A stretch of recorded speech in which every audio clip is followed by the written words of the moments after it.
Bem, essa semana comecei a mexer aqui nos CDs que estavam guardados. Faz uns 12 anos estava ali embalado e começou a vir a memória, né? Como é importante a gente ter contato com outras culturas, outros conhecimentos. E eu, que nasci no meio evangélico, pentecostal, então tiro como exemplo. Você nasce no meio, numa sociedade, numa cultura, e você está sujeito àquela cultura. Você está limitado àquilo que te apresentam. Tudo que você ouve, você consome, você entende, se torna a sua realidade. E vivendo nesse meio, a gente acaba ouvindo o que o mercado ou a cultura te impõe e você aceita, você acha que a vida é só aquilo ali. E aí eu vou chegar num ponto, como é importante ter uma amplitude de outras culturas, outros conhecimentos. Porque quando essa cultura, essa sociedade te desaponta, você tem opções, você tem como expandir, você enxerga que tem outras possibilidades. E foi justamente nisso. Cresci ouvindo, sempre gostei de música, em casa sempre foi um espaço muito musical. Meu pai tinha mais acesso à cultura de fora, ouvia músicas internacionais, tal. Já minha mãe já era mais ligada ao meio evangélico mais tradicional, então só se ouvia hinos, né? Chamava hinos, não podia ouvir música do mundo. Mas sempre teve esse lado. Eu lembro que a gente ouvia Michael Jackson, Madonna. Meu pai sempre gostou de música de bang bang, a italiana, então tinha aquelas culturas de música italiana, orquestras. Então, desde criança tive acesso a esses dois lados. Então você fica ali limitado, ouvindo aquelas músicas, você vê que enxerga que tem mais coisas, mas não pode porque é proibido, você não pode ouvir certas músicas. Isso no final dos anos 80, começo dos anos 90. Começo dos anos 90 já surgiu aquelas banda gospel, né? Já eram bandas que vieram mudar o conceito, assim, quebrar um pouco com o estigma daqueles hinos com Estilo Cavalhais, um pouco Voz Verdade, já era um pouco mais rebelde, né? Mais amplo. Mas eram músicas melancólicas, músicas tristes, música que enfatizava assim que você tem que viver na igreja para você ser salvo, porque Jesus vai voltar e você tem que ficar ali limitado, negando a vida, os prazeres do mundo e tal, etc. E praticamente ela te faz esse enclausuramento, você tem que viver naquele mundo ali. E, querendo ou não, uma das bandas que me fez ampliar os conhecimentos, ainda mais a gente sendo eu, né, sendo limitado financeiramente. Outra questão também que impede a pessoa a ter acesso à cultura é a pobreza. Você classe C e lá para baixo você ter só o trivial mesmo, o essencial, e você não ter acesso à cultura. Porque não existia internet, não existia nada disso. Quem tinha acesso à música só quem tinha os vinil, né? Ou a rádio. Você tinha que ouvir uma rádio para poder ter acesso, gravar fitas, etc. E uma banda que quando eu fui morar em Recife, em 1994, que eu conheci a banda Catedral. Foi o Catedral que praticamente começou a ampliar meus horizontes e mostrar que a vida não era só aquilo. Então me fez pensar, fez refletir que existia outras possibilidades. E através do Catedral, eu conheci Rubem Alves, porque muitas letras deles eram inspiradas nos escritos do Rubem Alves. Já faz ligação com Nietzsche e outros pensadores, e aí você começa a ampliar os seus conhecimentos. Do Catedral quebrou um pouco o paradigma, comecei a ouvir o Legião Urbana já em 98, depois da morte do Renato Russo.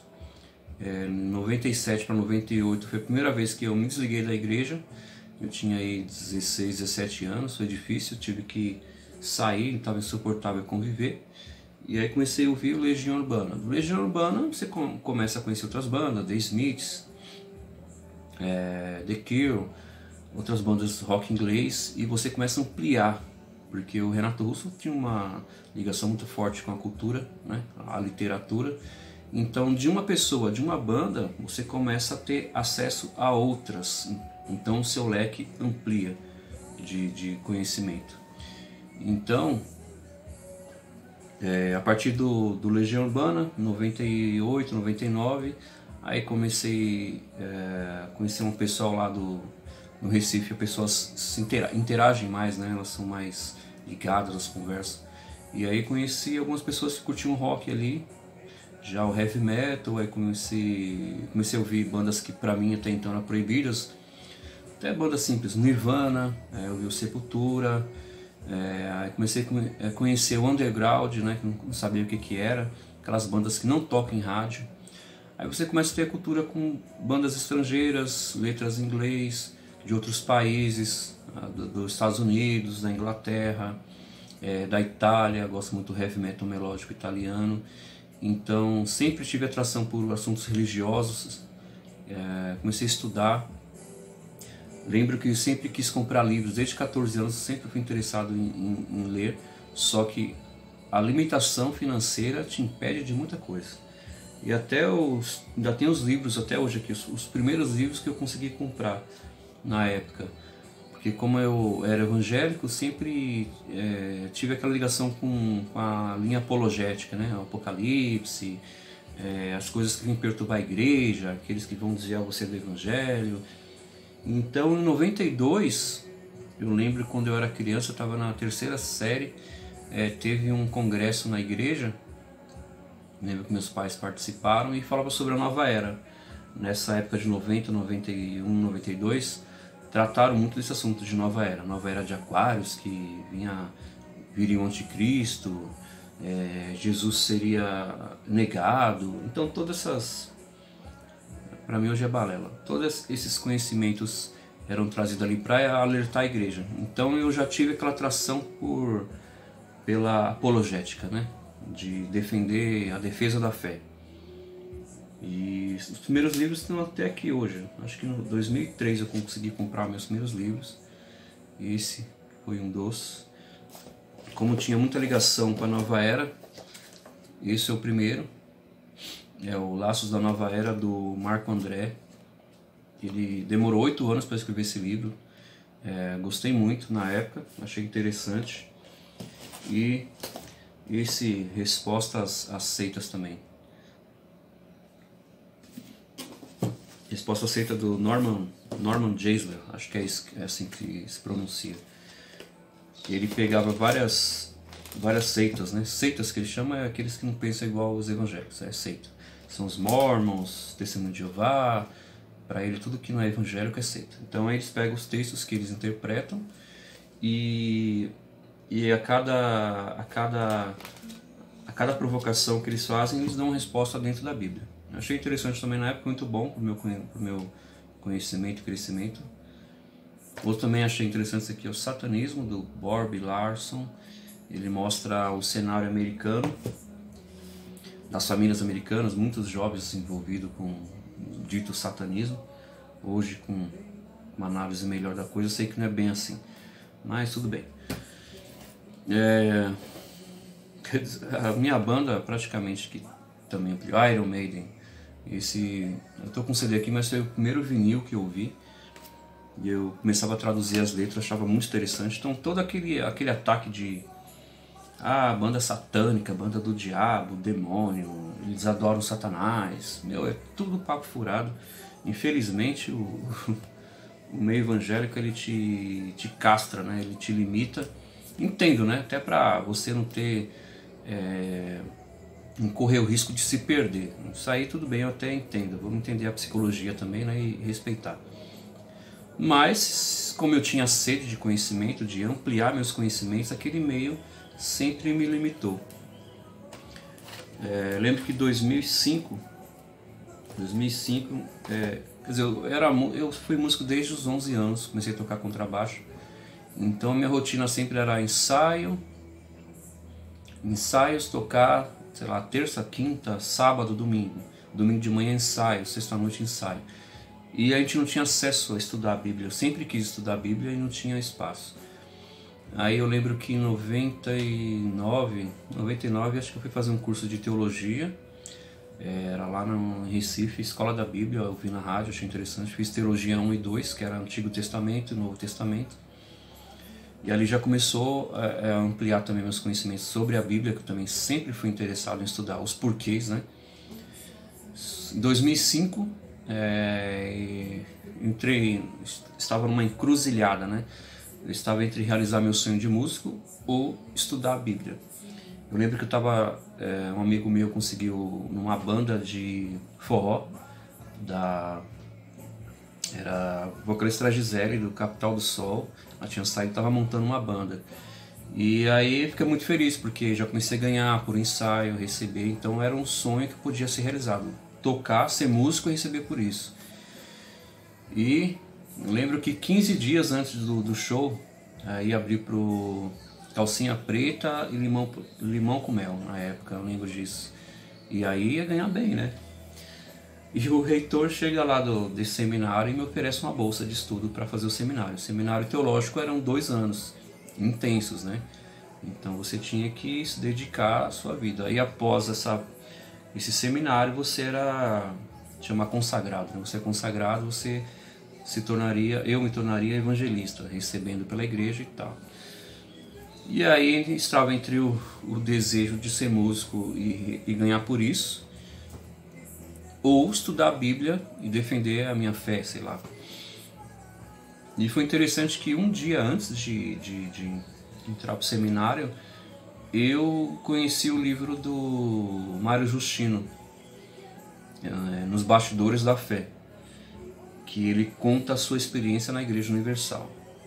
Não tinha dinheiro para comprar o livro, rodei a internet e achei um cara vendendo um e-book.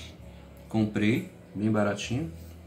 Inclusive vinha com vídeo do Edir Macedo lá, ensinando como os pastores roubar os fiéis na época. Esse vídeo tinha passado na Globo, só que não tinha YouTube ainda, né? E aí eu comprei esse vídeo e ganhava o e-book. Aí eu li esse livro um dia antes de entrar para o seminário, imagina. E aquilo mexia muito com a minha cabeça, porque eu me identifiquei muito. A questão de ele ser bonzinho, de se sujeitar à igreja, sempre obedecer, sempre seguir o que a religião oferece, ela te manda seguir o que a Bíblia diz, né? Na verdade, o que os pastores interpretam e impõem para você. Então eu sempre fui uma pessoa obediente, nunca fui rebelde, nada. A rebeldia estava dentro de mim, né? A rebeldia de conhecer, de ter conhecimento, de ampliar. Só que a igreja te oferece só aquela água com açúcar, né? Só aqueles versículos repetidos. Só quem tem acesso são os pastores lá, os grandões, né? Só eles podem ler, só eles podem estudar, você não. Você só tem que comer ali o que te oferece. E eu já entrei no seminário já com a cabeça virada, né? Porque eu vi que ia ser um risco você doar a sua vida, porque lá no livro ele doa a vida dele para a igreja. E nega toda a sua vida secular, não estudou, não fez faculdade, então houve uma grande identificação aí. E aí entrei no seminário, bem pesado, que era das 8 às 5 da tarde, todo dia, se eu não me engano. E estudava o Novo Testamento, o Antigo Testamento. O Antigo Testamento, então, para mim é o que mais mexia, porque eu não entendia como um Deus que pregava que era um Deus de amor, mandava matar todo mundo, até crianças, né? Que nem o texto que mais me causava espanto era a capa de Acã. Procura aí a capa de Acã, o pecado de Acã, que ele é apedrejado, ele e a família dele. Então eu não entendia como assim eu tenho que pregar um Deus que é amor, só que manda assassinar todo mundo, né? Então ali eu já comecei a entrar nas minhas mais profundas descrenças em Deus. E dali eu fiquei acho que uns 6 meses, quando a gente começou a aprender grego e hebraico, né, para poder traduzir os textos, para poder ter um entendimento melhor, não só as traduções prontas da Bíblia, né, que é do João Ferreira de Almeida, a Nova Versão Internacional, que pega mais traduções, e ali eu já comecei a entrar nas profundezas da descrenças, né? Aí praticamente me tornei ateu. Eu via que não tinha sentido. Fora isso, tinha muitas outras coisas que eu lia. Tinha o Fernando Bernanke, se eu não me engano. Ele tinha um livro também em e-book, não tinha livro físico, que eu li a história dele todinha também, uma semana. O livro chamava Sou Ateu, Graças a Deus. Muito interessante, e ali foi a profundeza. Eu tive que passar por essa experiência toda de descrença. E graças a Deus, né? Graças a Deus tinha amplitude de conhecimentos, tinha outras linhas, outras possibilidades. Porque senão você entra num suicídio da alma, né? Tudo aquilo que você construiu, tudo que você creu, tudo que você acreditou, você vê desabar ali, porque não faz sentido nenhum. Porque uma coisa é você estar na igreja só ouvindo o que o pastor diz nas pregações, que geralmente são aquelas pregações já fixas, não tem nada de novo.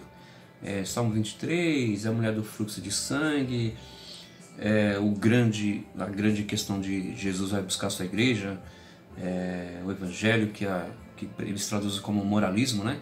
Ou você está no mundo, ou você está na igreja, aquela coisa toda. Então tudo se resume aquilo ali. Quando você descobre que não é bem assim, que tem pastor que usava droga, que tinha relacionamento homossexual, né? Que tinha pastor que vivia nos prostíbulos, tinha casa fora, vivia nas... Então você começa a enxergar, ou aqueles que só queriam saber de dinheiro, amava as pessoas, amava as ovelhas, mas o cara só queria saber de grana. Então quando você enxerga tudo isso, é um choque, né? É um choque porque eu era muito crédulo nisso, na bondade, acredito muito na bondade do ser humano. Então o seu mundo desaba. Então o ápice ali foi em 2006, quando eu saí do seminário, rompi também o relacionamento que eu tinha antes, então meu mundo desabou. E foi quando eu voltei para São Paulo, em 2006, e comecei uma nova etapa da minha vida. Resumindo, é isso. A cultura. Você tem que ter acesso a outras culturas, a outras possibilidades. Não se limite. Se você sente que tem que conhecer, conheça. Porque todas essas coisas, na época, para mim, era uma agressão. Eu era contra a nova era, eu ouvi falar da teosofia, dessas bandas de metal que adoravam o diabo, aquela coisa toda. Mas procure entender direito. Se a coisa veio para você, estude, ela não veio à toa. Entendeu? Nada chega para você por acaso. Alguma coisa tem, uma pessoa, uma mensagem, uma música, um livro. Então se ele mexe com você, observe, porque pode ser uma mensagem do universo que venha fazer sentido muito tempo depois. Porque praticamente passou 2 décadas. A percepção que eu tenho hoje da vida e das coisas é muito diferente. Então a vida não se limita a isso. A questão da igreja, né? Como eu tenho uma raiz evangélica, digo assim para você que está ouvindo, se de repente você é evangélico, se você está feliz na igreja, se isso satisfaz a sua alma, continue, fique aí, entendeu? Fique onde o seu coração, onde você esteja feliz. Agora, se algo te chama, você sente que aquilo ali é uma prisão, que não está te fazendo bem, ou precisa mais conhecimentos, ampliar, busque, não morra, porque a sociedade vai te decepcionar. A sociedade em si, qualquer grupo é uma sociedade. Então a igreja, a cultura pentecostal implanta isso até no mundo, né? Nas crenças que só existe mundo e igreja.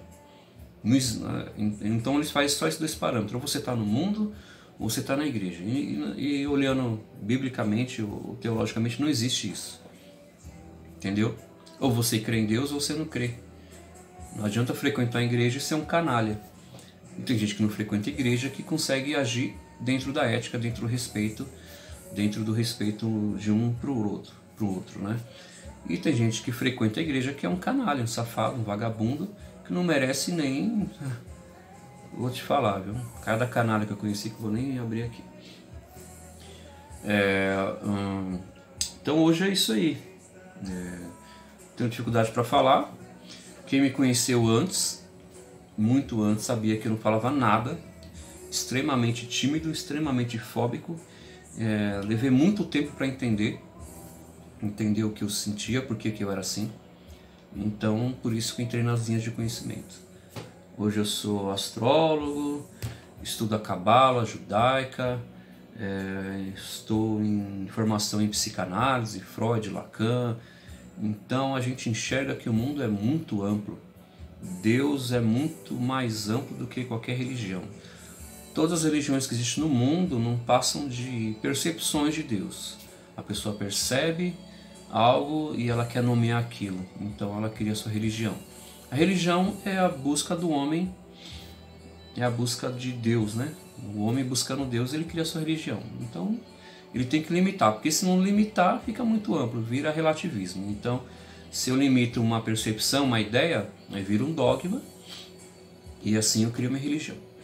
E cada um se identifique com a sua religião, tenha a sua fé e seja feliz, entendeu? É o que eu indico. E você que está aí perturbado, de repente não quer saber mais de igreja, tá te matando, tá morrendo, a vida é ampla, cara. Há muita possibilidade. Deus não é uma religião, não se limita àquilo ali, entendeu? Então busque. Eu não quero falar de outras linhas de conhecimento agora, quero falar só da cultura, que é importante você ter. Ouça músicas que falem com você, que agreguem, né? Eu lamento por hoje, o que tem aí é só funk sertanejo, né? Então as crianças, os adolescentes vão achar que a vida é só isso. É só pegar a novinha, ou a novinha só balançar a jaca, né? Ou é essa vida de relacionamentos rasos que o sertanejo popular prega aí, né? É só esse sentimentalismo raso. E para o meio evangélico, infelizmente, essa limitação, né? Negação da vida, que Jesus vai voltar e você vai ter que negar tudo que você vive, todos os prazeres, sei lá, uma vida legal, porque se você não se santificar e pai e todo, Jesus vai voltar e você fica. Então você tem que frequentar uma igreja. E você frequenta a igreja, você está sujeito a que o cara lá te impõe, ou que a sociedade ou a religião vai impor para você e você vai ter que obedecer, porque senão você é um rebelde e você não vai ser salvo. É bem complicado. Então, ouça seu coração. Ouça o que você percebe, perceba o que vem para você, né? E se conecte com Deus no seu interior. E se você procura respostas, existem muitas respostas por aí, né? Não se limite, a vida é muito ampla. Viva uma vida que merece ser vivida. Não existe fórmulas. Outra questão, não existe fórmulas. Se você é melancólico, você vai ser melancólico, viva a sua melancolia. Se você é uma pessoa alegre, viva a sua alegria. Cada um tem a sua personalidade, cada um tem o seu jeito. Um vai somar ao outro, um vai ajudar o outro, um vai agregar ao outro. As diferenças fazem essa união. Para mim, a grande religião e a grande salvação do mundo é o amor. Você tem que amar. E amor envolve respeito, tolerância e aceitação. Ou até afastamento, porque se a pessoa não respeita o que você crê e não respeita o que você é, e ela quer impor, e isso pode se tornar agressividade, então é melhor se afastar. Então amor também é afastamento. Em nome do amor, a gente se afasta de muita gente. É isso aí. Espero fazer mais um vídeo em breve, falar de outras coisas. Se vocês têm alguma pergunta aí relacionada, tem alguma curiosidade, eu posso estar respondendo em outra possibilidade aqui. Beleza? Valeu!